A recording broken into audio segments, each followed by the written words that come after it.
Me llamo Rodrigo Vega, tengo 63 años, y cuando mi yerno me dijo que quería mudar a sus padres a la casa nueva que yo acababa de comprar para mi hija y mis nietos, entendí que había llegado el momento de enseñarle una lección que jamás olvidaría.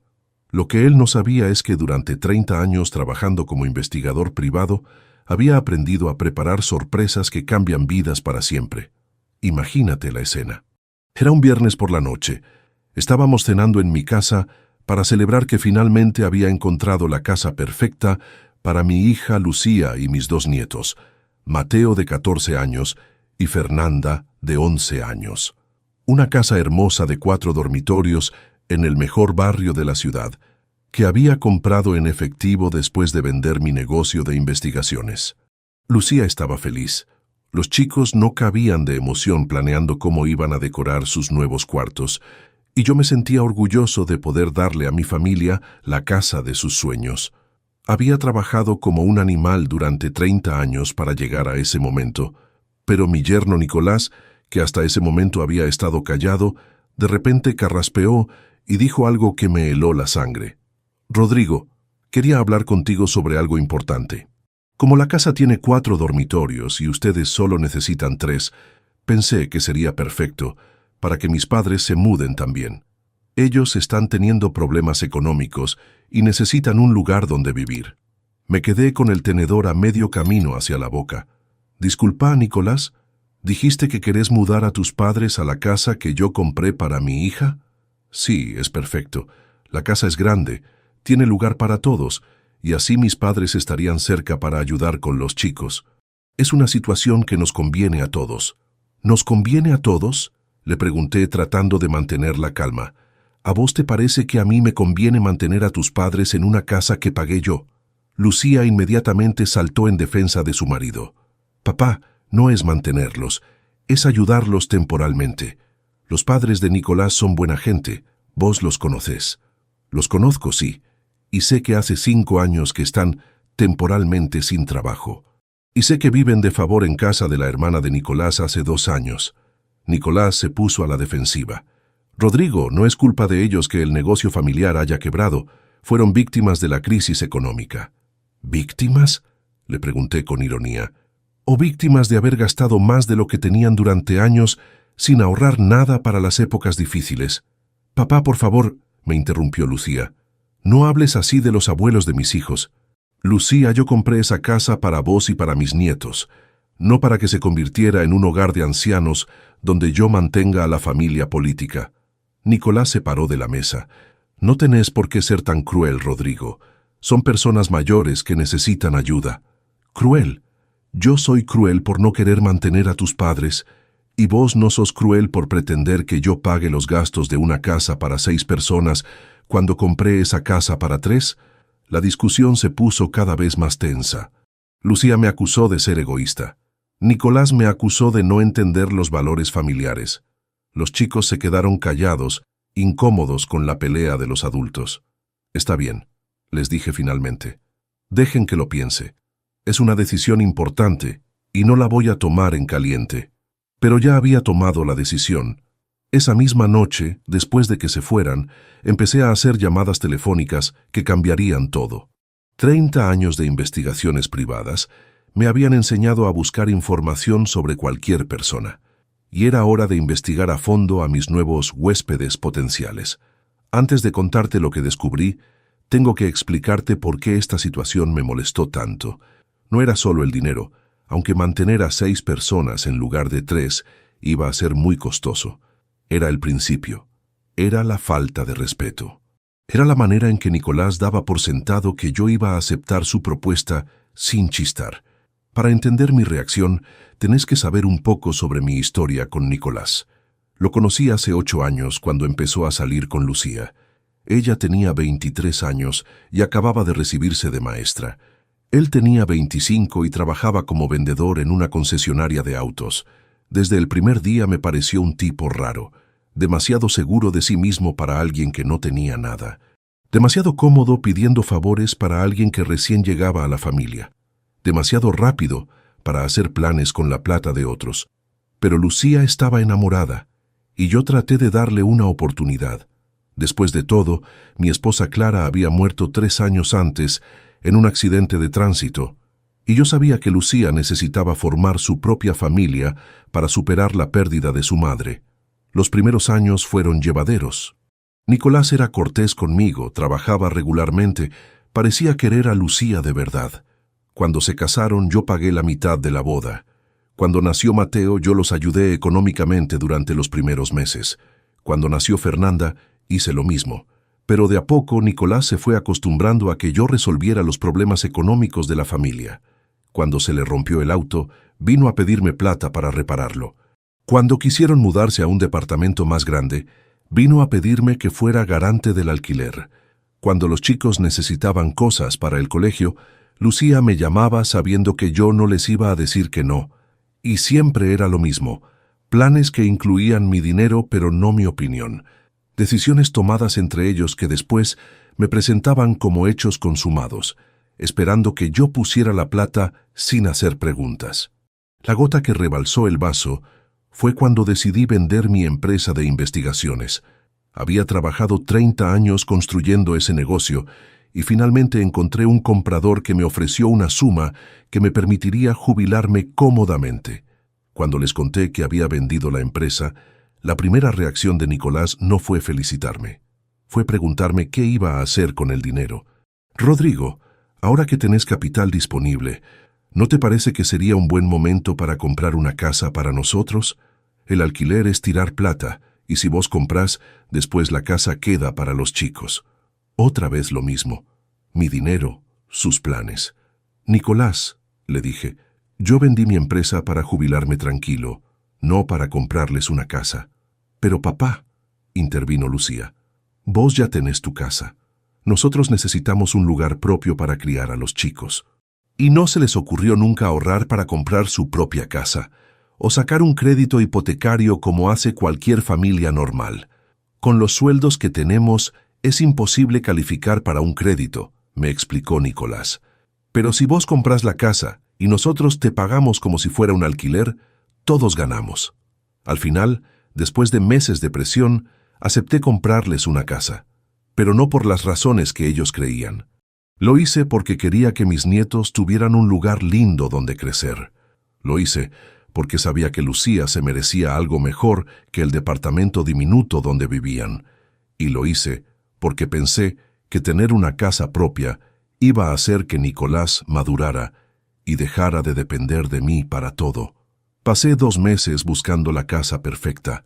Tenía que estar en un buen barrio, cerca de buenas escuelas, con espacio suficiente para que los chicos crecieran cómodamente. Finalmente encontré una casa hermosa, 4 dormitorios, 3 baños, jardín grande, garage doble, en el mejor barrio de la ciudad. Costó $300,000. Los pagué en efectivo, sin hipoteca, sin deudas. La casa quedó a mi nombre, pero con la promesa de que algún día se la transferiría a Lucía y los chicos. Y ahora, antes de que siquiera se mudaran, Nicolás ya estaba planeando cómo usar mi casa para resolver los problemas de su familia. Esa noche, después de la cena desastrosa, empecé mi investigación. Como investigador privado, tenía acceso a bases de datos que la gente común no puede consultar. También tenía contactos en bancos, en el registro civil, en organismos gubernamentales. Lo que descubrí sobre los padres de Nicolás fue revelador. Primero investigué a su padre, Roberto Peralta.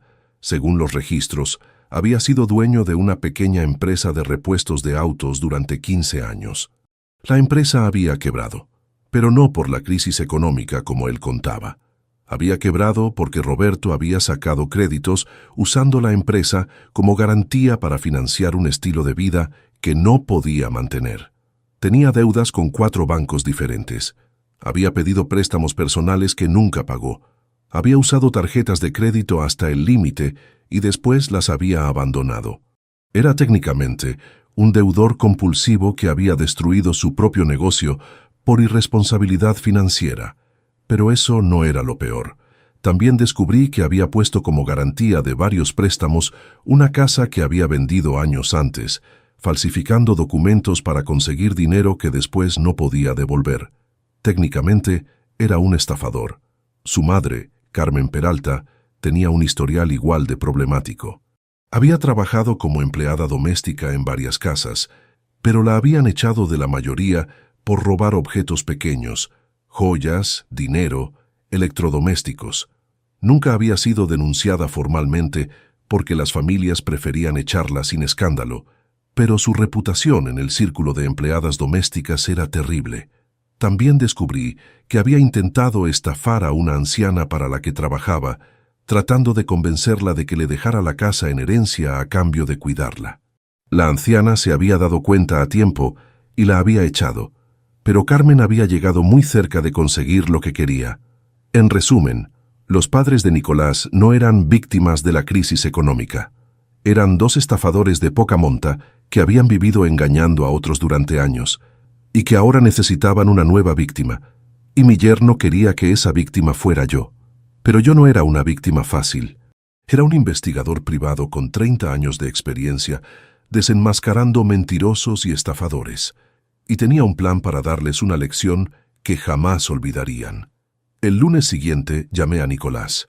Nicolás, estuve pensando en tu propuesta sobre tus padres. Me parece que tenés razón. La casa es grande, hay lugar para todos, y la familia debe ayudarse en los momentos difíciles. Se quedó callado durante un momento, sorprendido por mi cambio de actitud. ¿En serio, Rodrigo, estás de acuerdo? Completamente. De hecho, quiero conocer mejor a tus padres antes de que se muden. ¿Por qué no los invitas a cenar el viernes? Así charlamos sobre cómo va a ser la convivencia. Perfecto. Ellos van a estar felices. Te aseguro que son personas maravillosas. Estoy seguro de que sí. Durante esa semana, terminé de preparar mi sorpresa. Contraté a un amigo investigador para que recopilara toda la información posible sobre los Peralta. Pedí copias certificadas de todos los juicios que tenían pendientes. Conseguí testimonios de personas que habían sido estafadas por ellos. Armé un expediente completo de su historial delictivo. También contraté a un abogado especializado en derecho penal para que revisara toda la información y me dijera exactamente qué delitos habían cometido y cuáles eran las penas que les correspondían. Y finalmente, preparé una presentación audiovisual con toda la información, como las que solía hacer para mis clientes cuando les entregaba los resultados de una investigación. El viernes llegó la gran noche. Roberto y Carmen Peralta llegaron a mi casa vestidos como para una ocasión especial. Eran dos personas de unos 60 años, bien cuidadas, que sabían cómo dar una buena primera impresión. «Rodrigo», me dijo Roberto estrechándome la mano, «no sabes lo agradecidos que estamos por tu generosidad. No cualquiera abriría su casa a gente que recién conoce». «Es verdad», agregó Carmen. «Nicolás nos contó que sos una persona de gran corazón. Se nota que criaste muy bien a Lucía». Durante la cena fueron encantadores. Roberto me contó la historia oficial de su quiebra, la crisis económica, la falta de clientes, los impuestos altos, todos los factores externos que habían destruido su negocio. Carmen me habló de lo difícil que era conseguir trabajo a su edad, de lo caros que estaban los alquileres, de lo mucho que extrañaban tener una casa propia. Lucía y Nicolás estaban felices viendo que nos llevábamos bien. Los chicos habían hecho buena onda con sus nuevos abuelos. Todo parecía perfecto. Después de la cena, cuando estábamos tomando café en el living, decidí que había llegado el momento de mi presentación. «Roberto, Carmen», les dije, «antes de que tomemos la decisión definitiva sobre la mudanza, me gustaría mostrarles algo. Como investigador privado tengo la costumbre de verificar la información que me dan. Espero que no se ofendan». Roberto y Carmen se miraron entre ellos, un poco nerviosos. «Por supuesto, Rodrigo», dijo Roberto.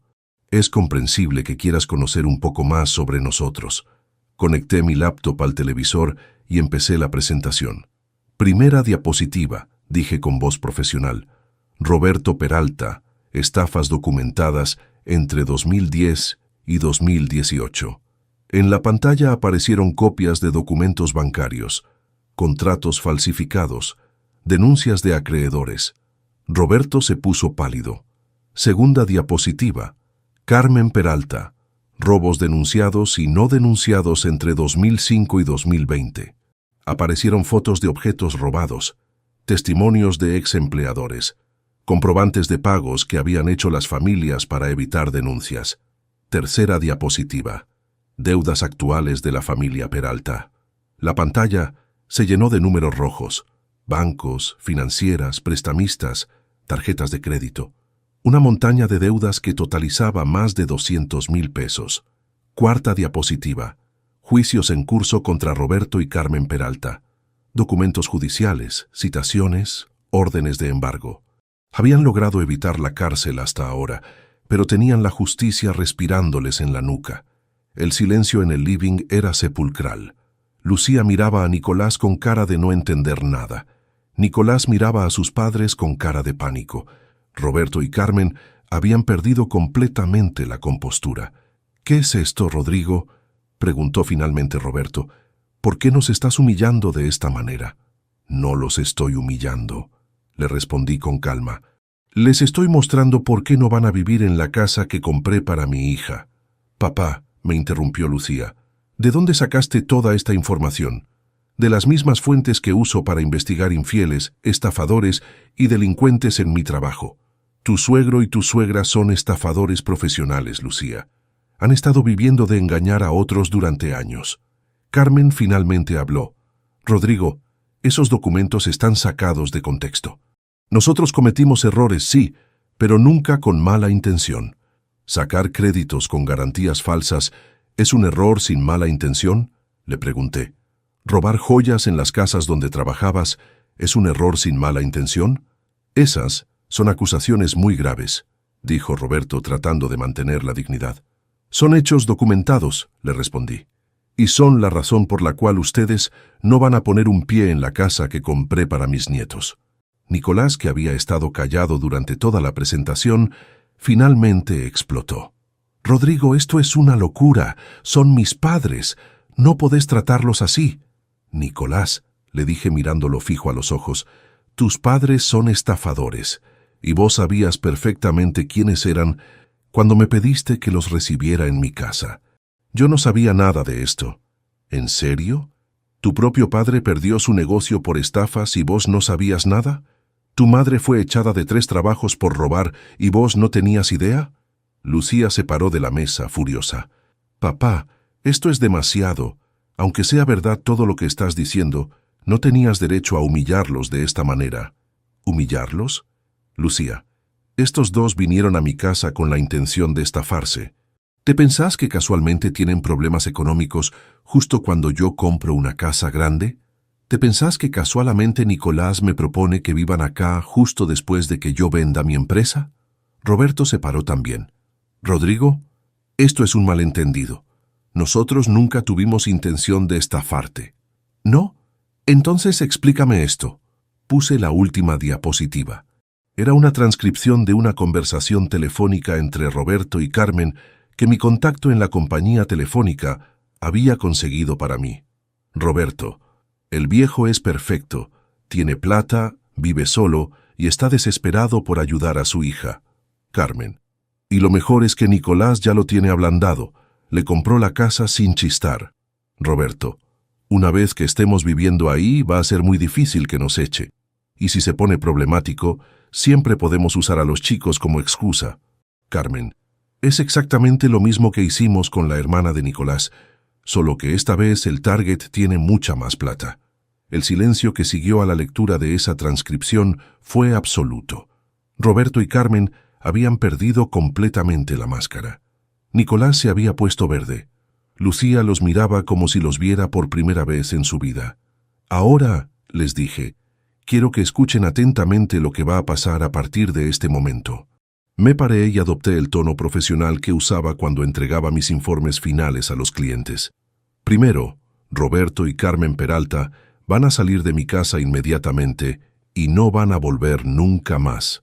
Segundo, Nicolás va a elegir entre su familia de estafadores y la familia que formó con mi hija. Si elige a sus padres, se puede ir con ellos y no volver más. Tercero, la casa que compré para Lucía y mis nietos va a ser transferida a un fideicomiso que garantice que solamente ellos puedan vivir ahí. Ningún familiar político va a poder mudarse jamás. Cuarto, Si alguno de ustedes tres intenta acercarse a mis nietos sin mi autorización, voy a presentar todas estas pruebas en la justicia y se van a podrir en la cárcel. Roberto trató de protestar. Rodrigo, esto es una exageración. Nosotros somos gente honesta, que pasó por momentos difíciles. Ustedes son estafadores que eligieron mal a su víctima, le respondí. La diferencia entre ustedes y yo es que yo sé reconocer a un estafador desde el primer día, y ustedes pensaron que era un viejo tonto con plata. Carmen empezó a llorar, pero eran lágrimas de actuación. Rodrigo, por favor, pensá en los nietos, ellos nos quieren. Los nietos van a estar perfectamente sin abuelos estafadores en sus vidas. De hecho, van a estar mejor. Lucía finalmente habló.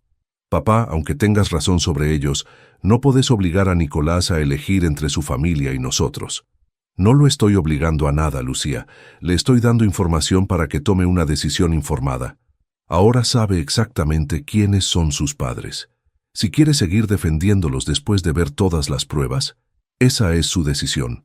Nicolás había estado callado durante todo mi ultimátum, pero ahora se acercó a mí.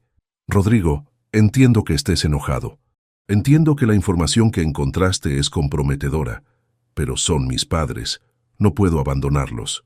Nicolás, le dije, durante 8 años te ayudé económicamente cada vez que tuviste problemas.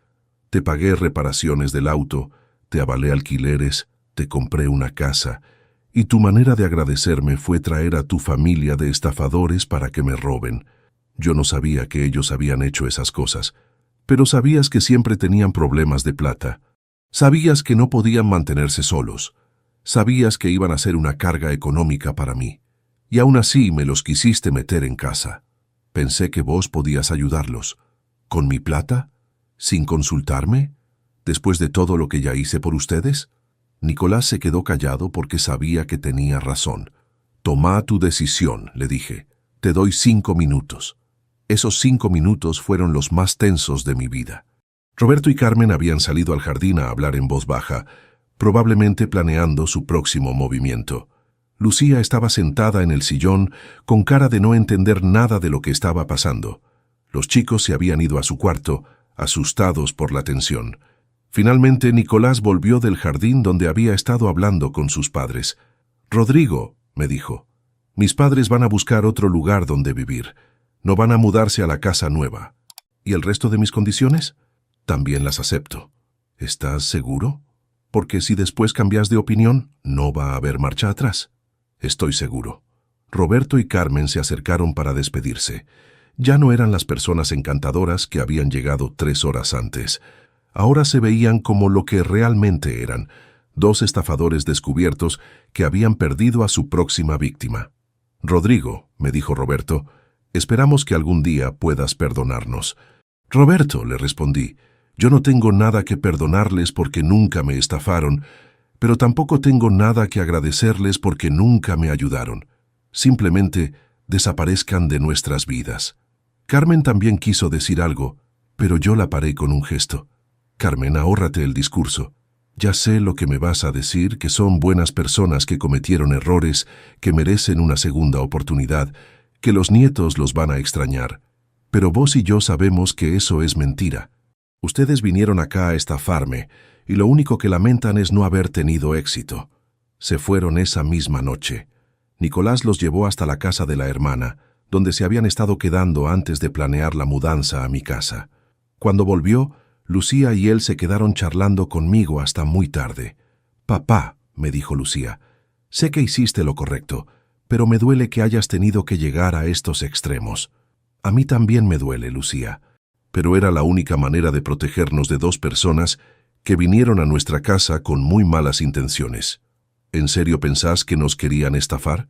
«Lucía, yo he investigado a cientos de estafadores durante mi carrera. Roberto y Carmen tienen el perfil perfecto. Buscan víctimas mayores con dinero, se acercan a través de familiares, se instalan como huéspedes temporarios y después es muy difícil sacarlos». Nicolás también habló. «Rodrigo, te pido perdón por haberte puesto en esta situación. Yo realmente no sabía todo lo que me mostraste esta noche». «Nicolás, puede ser que no supieras los detalles, pero sabías que tus padres tenían problemas económicos crónicos. Y sabías que la única manera de que se mudaran a mi casa era con mi plata. Tenés razón, fue muy egoísta de mi parte. ¿Y ahora qué va a pasar con ellos? Van a tener que arreglárselas solos. Ya son grandes, tienen que hacerse responsables de las decisiones que tomaron durante todos estos años. Esa noche, después de que Lucía y Nicolás se fueran, me quedé pensando en todo lo que había pasado.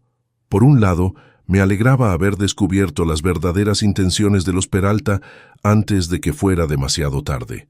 Por otro lado, me entristecía que mi yerno hubiera estado dispuesto a usarme de esa manera.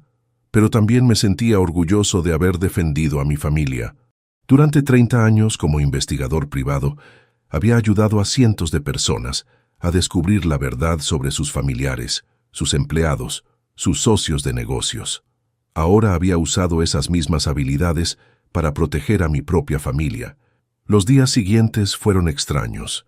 Lucía me llamaba seguido para preguntarme cómo estaba, si no me arrepentía de haber sido tan duro con los padres de Nicolás. Nicolás también me llamaba, actualizándome sobre la situación de sus padres, asegurándome que no iban a causar más problemas. Una semana después de la confrontación, recibí una llamada que no esperaba. Era Carmen Peralta. «Rodrigo, habla Carmen. ¿Podríamos encontrarnos para hablar? Quiero explicarte algunas cosas que quedaron sin aclarar la otra noche». «Carmen, no tenemos nada de qué hablar. Les dije que desaparecieran de nuestras vidas. Solo dame 5 minutos. Hay cosas que no entendiste bien sobre nuestra situación. Contra mi mejor juicio, acepté encontrarme con ella en un café público. Tenía curiosidad por saber qué nueva mentira había preparado. Carmen llegó puntual, pero se veía muy diferente a la mujer encantadora que había conocido en mi casa. Se veía cansada, derrotada, desesperada. «Rodrigo», me dijo apenas se sentó, «sé que pensás que somos unos estafadores, pero la realidad es más complicada. Carmen, yo vi los documentos. Vi las deudas, vi los robos, vi las estafas. No hay nada que explicar». «Sí hay. Roberto y yo cometimos errores, es verdad, pero nunca fue con mala intención. Siempre pensamos que íbamos a poder devolver la plata que pedíamos prestada». «¿Y los robos en las casas donde trabajabas?» «Eran préstamos. Yo tomaba cosas prestadas pensando que las iba a devolver cuando tuviera plata». Me reí de la cara que tenía. «Carmen, ¿en serio me estás diciendo que robar joyas es un préstamo? Rodrigo, vos nunca pasaste necesidad. No entendés lo que es estar desesperado por plata». «Puede ser. Pero sí entiendo lo que es trabajar honestamente durante 30 años para ganar esa plata. Y entiendo lo que es cuando alguien trata de robártela». Carmen empezó a llorar, y esta vez parecían lágrimas genuinas. «¿Qué querés que haga, Rodrigo? ¿Querés que me muera de hambre en la calle? ¿Querés que Roberto termine preso? Quiero que dejen de ser estafadores y consigan trabajos honestos como cualquier persona normal. A nuestra edad es imposible conseguir trabajo. A tu edad es imposible conseguir trabajo honesto porque tenés antecedentes de robar en todos los lugares donde trabajaste, pero podrías haber empezado a construir una reputación honesta hace 20 años». Carmen se quedó callada durante un momento. Después me miró con una expresión que me hizo entender que finalmente había entendido que yo no era una víctima fácil. «Rodrigo, ¿hay alguna manera de que podamos arreglar esto? ¿Alguna forma de que nos perdones?» «Carmen, yo no tengo nada que perdonarles porque nunca me hicieron nada, pero tampoco tengo ninguna razón para ayudarlos. Ustedes son adultos responsables de sus propias decisiones. ¿Y si te prometemos que nunca más vamos a acercarnos a tu familia?» Esa promesa ya la hicieron implícitamente cuando se fueron de mi casa la otra noche. Carmen se levantó de la mesa con cara de resignación. «Está bien, Rodrigo. Entiendo que no nos vas a ayudar. Carmen, antes de que te vayas, quiero que sepas algo. Durante mi carrera como investigador privado, conocí a muchos estafadores. Los mejores eran los que realmente creían que estaban haciendo algo bueno, que sus víctimas podían permitirse ser estafadas, que sus problemas justificaban sus acciones. ¿Y qué querés decir con eso? Que el primer paso para dejar de ser estafador es admitir que sos estafador. Mientras sigas pensando que sos una víctima de las circunstancias, vas a seguir buscando gente a quien estafarle». Se fue sin responder. Fue la última vez que hablé con ella. 2 semanas después, La familia se mudó a la casa nueva. Fue un día hermoso. Lucía estaba feliz, los chicos corrían por los cuartos eligiendo dónde iban a poner cada cosa, y yo me sentía orgulloso de haber podido darles la casa de sus sueños. Pero lo mejor de todo era saber que era una casa segura, una casa donde no iban a vivir estafadores, una casa que iba a estar protegida por un fideicomiso que garantizaba que solo mi familia directa podía habitarla. Nicolás también parecía aliviado. Durante las semanas siguientes, me contó que había estado preocupado por la situación de sus padres durante mucho tiempo, pero que nunca había sabido cómo manejarla. «Rodrigo», me dijo un día mientras almorzábamos en la casa nueva, «creo que me hiciste un favor al mostrarme quiénes eran realmente mis padres». «¿Por qué decís eso?» «Porque durante años me sentí culpable por no poder ayudarlos económicamente. Siempre pensé que era mi obligación como hijo mantenerlos, pero ahora entiendo que ellos eligieron vivir de esa manera. Nicolás, vos no sos responsable de las decisiones que toman tus padres, sos responsable de las decisiones que tomás vos. ¿Y vos pensás que tomé la decisión correcta al alejarme de ellos? Pienso que tomaste la decisión que te permitía proteger a tu esposa y tus hijos, y esa es siempre la decisión correcta». 6 meses después de la mudanza, recibí noticias de Roberto y Carmen a través de Nicolás. Habían intentado estafar a otra familia, pero esta vez habían elegido mal a su víctima. La familia los había denunciado, y ahora Roberto estaba preso esperando juicio por estafa y falsificación de documentos. ¿Y Carmen?, le pregunté a Nicolás. «Está viviendo en un hogar de ancianos del gobierno. Parece que finalmente se acabaron las familias dispuestas a mantenerla». No sentí alegría por la noticia, pero tampoco sentí pena. Roberto y Carmen habían elegido vivir como estafadores durante décadas. Las consecuencias de esas decisiones los habían alcanzado finalmente. «¿Vos los vas a ayudar?», le pregunté a Nicolás. «No, ya no son mi responsabilidad». 1 año después de todo lo que había pasado, Lucía me pidió que volviera a investigar a los padres de Nicolás, no porque quisiera ayudarlos, sino porque quería asegurarse de que no estuvieran planeando acercarse a los chicos. «Papá», me dijo, «sé que suena paranoico, pero a veces me da miedo que aparezcan en el colegio tratando de llevarse a Mateo y Fernanda». Hice la investigación. Roberto seguía preso. Carmen había intentado contactar a los chicos a través de las redes sociales, pero yo había puesto alertas en todas sus cuentas que me avisaban si alguien con el apellido Peralta trataba de comunicarse con ellos. «Están controlados», le dije a Lucía. «No van a poder acercarse a los chicos. ¿Y si salen de la cárcel? Si Roberto sale de la cárcel, va a tener prohibición de acercamiento a menores como parte de su libertad condicional. Y si Carmen intenta algo, tengo suficientes pruebas para meterla presa también». Lucía se quedó más tranquila con esa información. Durante ese año, la vida familiar se estabilizó completamente. Mateo y Fernanda se adaptaron perfectamente a la casa nueva. Estaban en una escuela excelente, tenían amigos nuevos y, lo más importante, estaban creciendo en un ambiente seguro. Nicolás había madurado mucho después de toda la experiencia. Ya no era el yerno que daba por sentado que yo iba a resolver todos sus problemas económicos.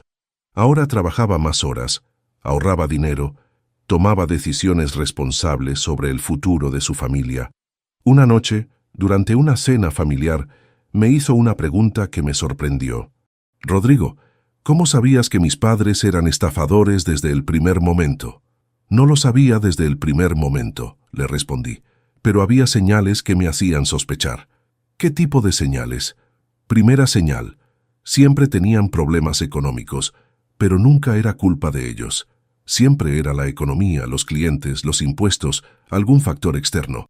Segunda señal, nunca hablaban de soluciones a largo plazo. Solo necesitaban ayuda temporalmente, hasta que se acomodaran. Tercera señal, siempre sabían exactamente cuánta plata necesitaban y para qué, como si hubieran hecho los cálculos muchas veces antes. ¿Y la cuarta señal? La cuarta señal eras vos. Nicolás se sorprendió. ¿Yo? Vos sabías que tus padres tenían problemas crónicos de dinero, pero igual me los quisiste meter en casa sin consultarme primero cuánto iba a costar mantenerlos. Eso me dijo que o eras muy ingenuo o estabas siendo cómplice. ¿Y qué pensás ahora? Ahora pienso que eras ingenuo, pero también pienso que aprendiste de la experiencia. Esa conversación marcó un antes y un después en mi relación con Nicolás. Por primera vez en 8 años, sentí que era un yerno que realmente valoraba lo que yo había hecho por su familia. 2 años después de la mudanza, algo pasó que me confirmó que había tomado las decisiones correctas. Mateo, que ahora tenía 16 años, vino a hablar conmigo sobre una situación en el colegio. «Abuelo», me dijo, «hay un compañero que me está pidiendo que le preste plata. Dice que sus padres están pasando por una mala situación y que me va a devolver todo cuando ellos se acomoden. ¿Y vos qué pensás?» Pienso que puede ser verdad, pero también me acuerdo de lo que pasó con los padres de papá. ¿Cómo hago para saber si me está diciendo la verdad? Me llenó de orgullo escuchar esa pregunta. Mi nieto había aprendido a ser escéptico, a no creer ciegamente las historias de personas que necesitaban dinero. «Mateo», le dije, «vos conocés a los padres de tu compañero. Los vi una vez en una reunión del colegio. ¿Y cómo estaban vestidos? ¿Parecían personas que estaban pasando problemas económicos? No, estaban bien vestidos, tenían ropa cara. ¿Tu compañero tiene celular nuevo?» «Sí, se compró el último modelo hace 2 meses. ¿Y zapatillas caras?» «También». «Entonces, ¿vos qué pensás? ¿Te parece que es una familia que realmente está pasando problemas económicos?» Mateo se quedó pensando. «No, ahora que lo pensé bien, no parece». «Muy bien. ¿Y sabés qué le vas a responder?» «Le voy a decir que no puedo prestarle plata». «Perfecto. Y si te pregunta por qué, ¿qué le vas a decir?» «Que no presto plata a compañeros del colegio». Excelente respuesta. Simple, directa, y no necesitas justificarla. Esa conversación me demostró que mis nietos estaban aprendiendo las lecciones correctas sobre el dinero, sobre la familia y sobre cómo protegerse de personas que quieren aprovecharse de otros. También me demostró que la experiencia con los padres de Nicolás había sido educativa para toda la familia. No solo había protegido mi dinero y mi casa, sino que había enseñado valores importantes a las nuevas generaciones. Fernanda también había aprendido lecciones valiosas. Un día me contó que una compañerita de colegio le había pedido que le trajera dinero de casa para comprar útiles escolares. «¿Y vos qué hiciste?», le pregunté. Le dije que tenía que hablar con sus padres, no conmigo, y que si realmente necesitaba útiles, podía hablar con la maestra. «¿Y qué pasó?». «Se enojó conmigo y me dijo que yo era mala». «¿Y vos cómo te sentiste?». «Al principio mal, pero después me acordé de lo que vos siempre decís, que es mejor que alguien se enoje conmigo por decir que no, a que yo me arrepienta por decir que sí». Esas palabras me llenaron de orgullo. Mi nieta de 13 años había entendido una lección que muchos adultos nunca aprenden, que no tenés obligación de resolver los problemas económicos de otras personas. Hoy, 3 años después de toda la experiencia con los padres de Nicolás, puedo decir que fue una de las mejores cosas que me pasaron, no porque haya disfrutado confrontando a estafadores, sino porque me permitió proteger a mi familia y enseñarles lecciones valiosas sobre la vida. La casa que compré para Lucía y los chicos sigue siendo un refugio seguro. El fideicomiso que establecí garantiza que siempre va a ser propiedad de mi familia directa, sin posibilidad de que extraños se muden a vivir ahí. Nicolás se convirtió en el yerno que siempre esperé que fuera, responsable, trabajador, agradecido por la ayuda que recibe y protector de su familia. Ya no es el hombre que daba por sentado que yo iba a resolver todos sus problemas. Lucía también maduró mucho durante la experiencia. Aprendió que a veces la familia tiene que tomar decisiones difíciles para protegerse de personas que quieren aprovecharse. Ya no es la hija ingenua que creía que toda la gente tenía buenas intenciones. Y mis nietos están creciendo con una educación financiera y emocional que los va a proteger durante toda su vida. Saben reconocer cuando alguien está tratando de aprovecharse de ellos y saben decir que no sin sentirse culpables. Roberto sigue preso. Según las últimas noticias que tuve, le dieron 3 años de cárcel por estafa y falsificación de documentos. Carmen vive en el hogar de ancianos del gobierno y, según me contó Nicolás, ya intentó estafar a varios otros residentes. No siento pena por ellos. tuvieron décadas para elegir un camino diferente y siempre eligieron seguir siendo estafadores. Las consecuencias de esas decisiones los alcanzaron finalmente. También siento orgullo de haber usado mi experiencia como investigador privado para proteger a mi propia familia. Durante 30 años ayudé a otras personas a descubrir verdades dolorosas sobre sus familiares. Esta vez me ayudé a mí mismo. La sorpresa que les preparé a los padres de Nicolás no fue solo mostrarles que sabía quiénes eran realmente. La sorpresa fue demostrarles que habían elegido mal a su víctima, que no todos los viejos con dinero son ingenuos, que algunos sabemos exactamente qué buscar cuando alguien se acerca con segundas intenciones. Pero la sorpresa más grande fue para mi propia familia. Cuando vieron la cantidad de investigación que había hecho, cuando vieron lo preparado que estaba para enfrentar a los estafadores, entendieron que yo no era solo el abuelo generoso que pagaba las cuentas. Era también el investigador profesional que sabía cómo proteger lo que era suyo. A veces la gente me pregunta si no fui demasiado duro con los padres de Nicolás, si no habría sido mejor darles una oportunidad de demostrar que podían cambiar, pero yo sé que hice lo correcto. Los estafadores profesionales no cambian.